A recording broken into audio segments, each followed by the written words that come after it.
came home. She came home. It was a coloring sheet, and it had you were coloring in who's a man and who's a woman, and they had the man had a tool belt and a hammer at a wall like a construction worker, and the woman had a mop and was at a stove. And so like it's just like they don't even care. They just lean into like this is what today because you're not on the bottle right now. I'm not, and on that's the bottle. fine. You're being a little thinny winny, and you look good. Thinny the poo. Thinny the poo, and this is only for your OnlyFans, right? You're Yes. only doing this because of your OnlyFans.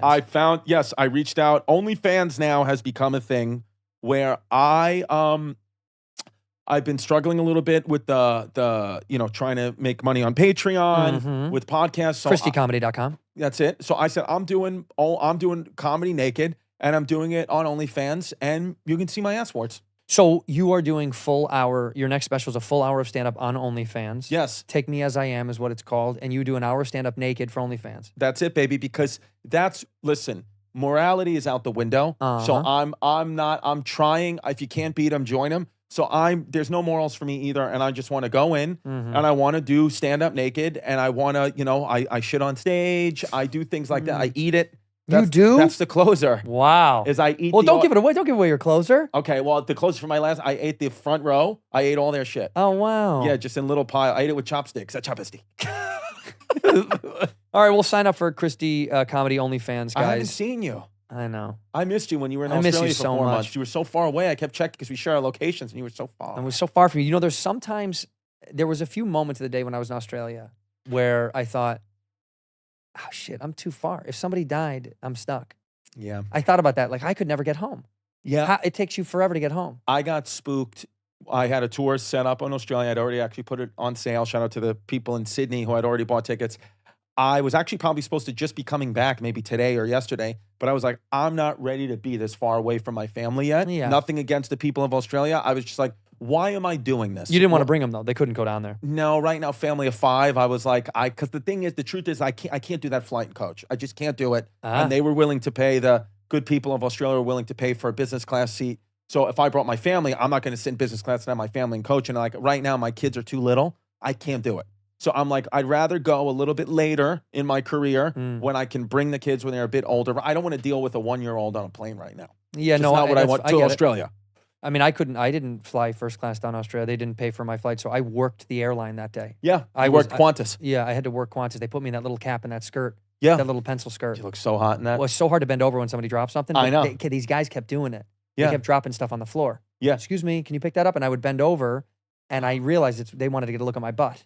Now, do you have a bright red asshole like your hair, or is it a little bit? It's a little subdued. Yeah. And over the years, it's gotten less red. You know, you get older, it's like your hair goes gray and your ass gets less red. Right. No, never once. I'm in and out in the shower, guy. I never. What I do though now more than ever on the road is I sleep butt naked. Oh, I sleep fully butt naked. I've only done this. Really? I've only done this. Interesting. I only sleep naked. I would always sleep with shorts. I usually sleep with shorts on at home. Clean sheets. Yeah? Yeah, put your balls all over. So you're butt naked. You go back to the hotel tonight, you're butt naked. Yep. The moment I walk in the hotel room, I am getting naked. I don't have clothes on when I'm in a hotel room. And Really? I answer the door that way. And I don't do like the little bitch shit where you do a sliver. Hi, yeah, we ordered towels. No, I open it wide open. I wedge my foot in it. And I stand there. I go, yeah, you got the towels?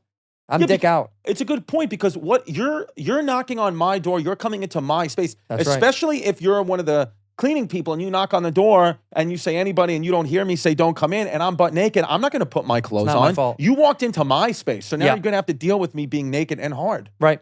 And you know what I do? I actually look to the peephole. If it's a female, I go, please send someone else. But if it's a guy, quick to open. Right here. I don't want some girl seeing me naked, but if there's a guy there, cannot wait. There was a guy today that dropped off an extra towel. He goes, Rusabas. And I opened the door naked and he goes, oh no. And I said, oh yeah. Yeah. And I grabbed his neck, I pulled him in and I put his head right on just on the crest here of right in my collarbone. Yeah. And I go, kiss. And he, yeah. So and I tipped him $100. I did that a couple of months ago. Very similar situation. And then the guy, while I was making eye contact with him, he was outside the room. I let the door slam right on my junk. And I just kept looking at him, and I looked, and the it closed on the tip of my penis. But that's something. It gets to the point where you get so numb in life that's the only way I can really come now. Feel. That's you the way gotta you slam feel. it a little bit. Like I look at those videos now when they kick you in the nuts, and all that. And that's the way, because it's really dull. My life is dull. You're interested in that.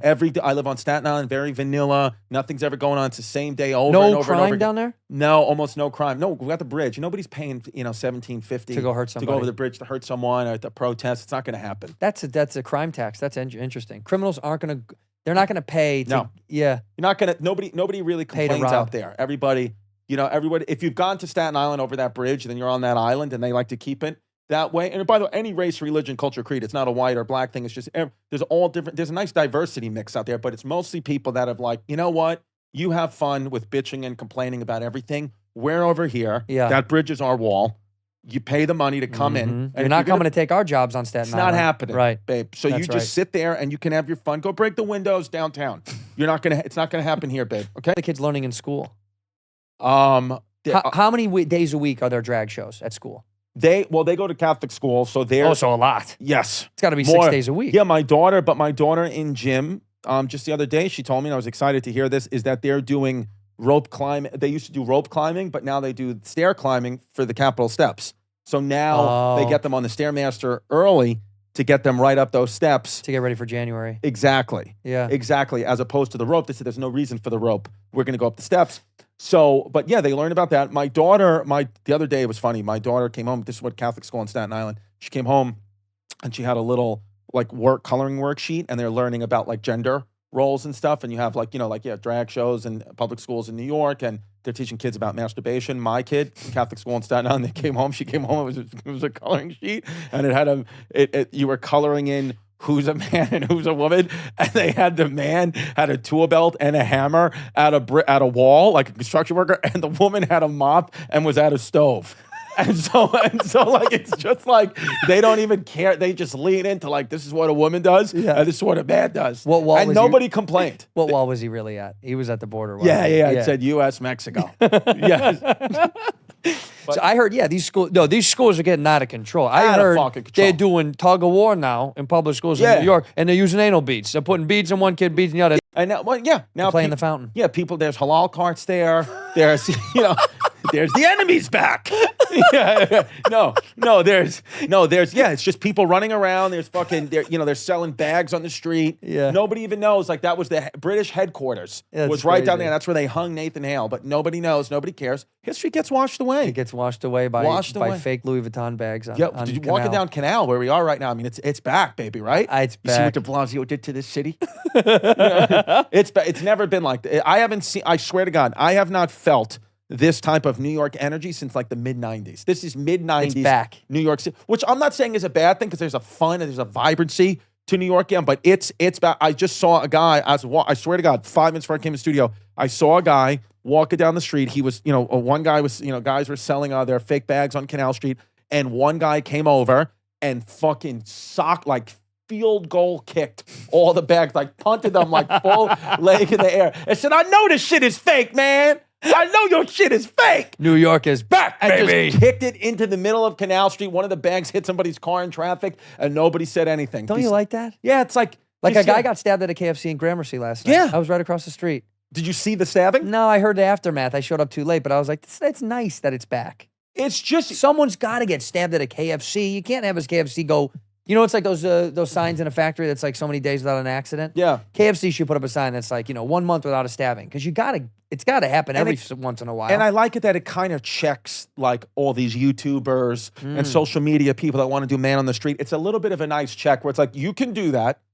You can, but you have to understand there's people roaming now. Right. You can do it. Just like you can get away with crimes, but if there's a cop on the train, you're going to get popped. Well, if there's a homeless psycho that you are talking to, you might get stabbed. And if you think that's worth it for your food reviews, then do it.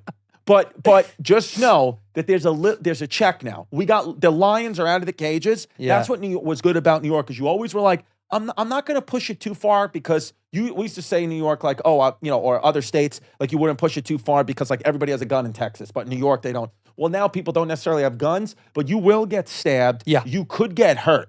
Nobody's going to play nice. There's, not everyone's so nice here anymore, which I like. If you were going to get stabbed, what would be your weapon of choice? Like, what do you hope it is? If I was going to get stabbed with something? Yeah, if you saw someone holding the thing and he's coming to stab you, what would give you a sense of like, This is gonna be bad, but it's not that bad. If I would like to maybe get stabbed with a pen. Pen will be fine. Pen is not bad. A pencil. Maybe I don't want to get stabbed with a shard of glass. Certainly don't want to get stabbed with a needle. I don't want to get stabbed with. The needle's fun. You think? Because then who knows what's next? Yeah, I'm like I could have. Hepatitis. AIDS, hepatitis, or I could have the booster, which is what I've always wanted. Yeah. Imagine a crazy dude comes up just to give you a vaccine. Yeah. Woo! Some guy's like, stabs you with a vaccine, and then he wipes his face and he's like, got ya.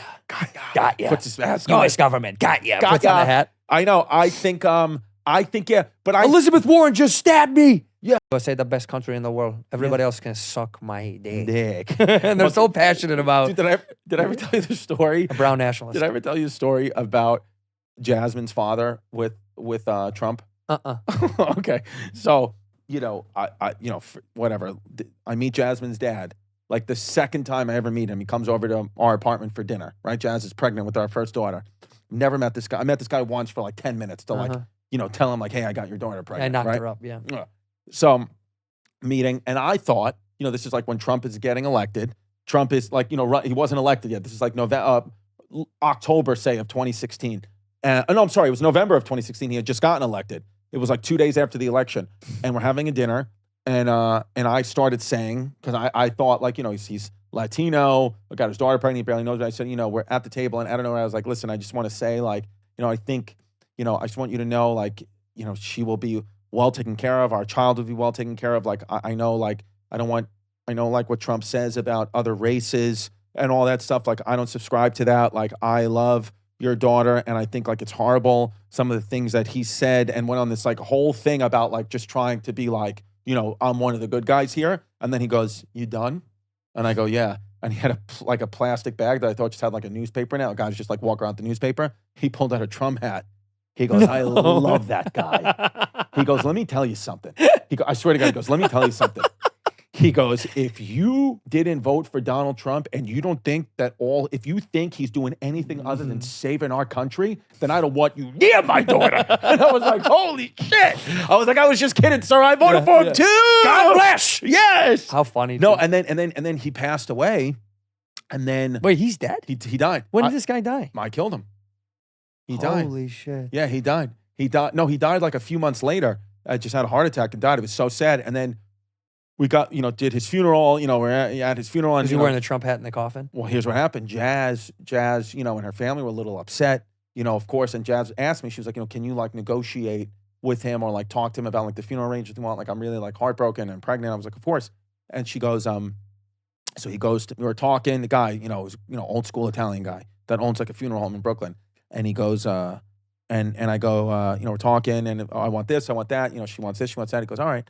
He goes, and just out of curiosity, he goes, who was he with? Who did he vote for? And I was like, excuse me? He goes, was he a Trump guy or was he fucking Hillary dingbat? And I never forget he used the term dingbat. And he goes, and I go, oh, well, he voted for Trump. And he goes, that man in there voted for Trump.